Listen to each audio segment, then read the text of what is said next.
السلام علیکم ورحمۃ اللہ وبرکاتہ۔ بسم اللہ الرحمن الرحیم۔ مثلهم كمثل الذي استوقد نارا فلما اضاءت ما حوله ذهب الله بنورهم وتركهم في ظلمات لا يبصرون صم بكم عمي فهم لا يرجعون۔ اللہ تعالی اپنے اس دنیا کے آخری سندیش میں جو ساری کائنات کے لوگوں کے لیے ایک میسیج ہے، اس میں یہ جو اس سچائی کو جھٹلاتے ہیں ان کے بارے میں ذکر ہے، منافقوں کی چال کیا ہے، کچھ مثالوں کے ذریعے سمجھا رہا ہے کہ ان کی حالت کس قسم کی ہوتی ہے۔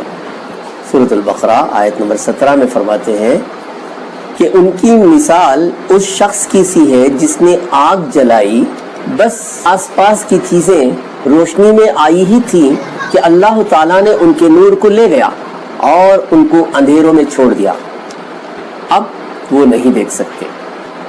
بہرے گونگے اندھے ہیں پس وہ نہیں لوٹتے۔ یہاں پر اللہ تعالیٰ ان کی مثال بیان کرتا ہے کہ جیسے کسی نے آگ جلائی اور اس نے روشنی دکھائی دی، ایک پھر آگ بجھ گئی، تو پھر تلملا اٹھتا ہے کہ اندھیرے میں بھٹک گیا، اب کدھر جاؤں میں، کہاں جاؤں؟ اس قسم کی بوکھلاہٹ، اس قسم کا خوف ان پہ طاری ہوگا۔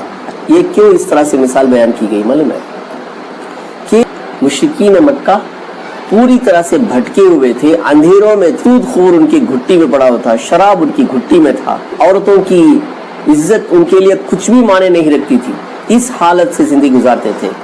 بات بات پہ قتل غارت گری، قبیلوں کی لڑائی نسل در نسل چلتی تھی، پوری طرح سے گمراہی اور ضلالت میں مبتلا تھے، لٹرلی بولا جائے تو بالکل اندھیروں میں تھے۔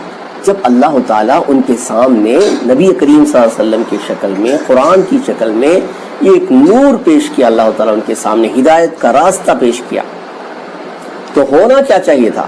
یعنی وہ لوگ اس ہدایت کے راستے کو شکر گزاری کے طور پر آنکھوں سے لگا لیتے اور اس پر عمل کرتے تاکہ ان کی زندگیاں سدھر جاتی، لیکن انہوں نے کیا کیا؟ دشمنی اختیار کر لی، غلط راستہ، گمراہی کا راستہ، بالکل ہدایت کے اپوزٹ راستہ انہوں نے اختیار کیا، ضد کی وجہ سے ضدی بن گئے۔ تو گویا ان کی مثال ایسی ہے کہ روشنی ان کے سامنے آئی تھی، اندھیروں میں بھٹک گئے، سمجھ رہے ہیں؟ تو اللہ تعالیٰ یہاں پہ کہہ رہا ہے کہ وہ گونگے ہیں، بہرے ہیں، اندھے ہیں، وہ ہدایت کی طرف نہیں لوٹتے۔ اب ایک دوسری مثال یہاں پہ اللہ تعالیٰ فرماتے ہیں، یا آسمانی برسات کی طرح جس میں اندھیریاں، گرج اور بجلی ہو، موت سے ڈر کر کڑاکے کی وجہ سے اپنی انگلیاں اپنے کانوں میں ڈال لیتے ہیں، اور اللہ تعالیٰ جھٹلانے والوں کو گھیرنے والا ہے، ذلیل ہے، رسوا ہے، گمراہ ہے، ضد کی وجہ سے، کیونکہ عقل استعمال نہیں کر رہے، اس زندگی کو زیادہ اہمیت دے رہے ہیں، یہ نہیں سمجھ رہے کہ اس ختم ہو جانے کے بعد بھی ایک زندگی ہے، ہمارا حساب کتاب ہوگا، اس میں سزا اور جزا ہے۔ یہ اگر سوچ رکھیں گے تو دنیا میں کوئی گناہ کی طرف نہیں جائے گا۔ قریب ہے کہ بجلی ان کی آنکھیں اچک لے جائیں، جب ان کے لیے روشنی کرتی ہے تو اس میں چلتے پھرتے ہیں، اور جب ان پر اندھیرا کرتی ہے تو کھڑے ہو جاتے ہیں، اور اگر اللہ تعالیٰ چاہے تو ان کے کانوں اور آنکھوں کو بیکار کر دے۔ یقیناً اللہ تعالیٰ ہر چیز پر قدرت رکھنے والا ہے۔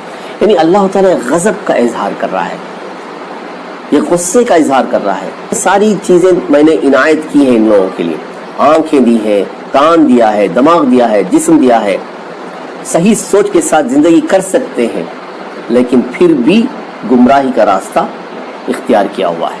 یہاں تک رہنے دیجئے، پھر انشاءاللہ اس کے بارے میں نیکسٹ کلاس میں پڑھیں گے۔ السلام علیکم ورحمۃ اللہ۔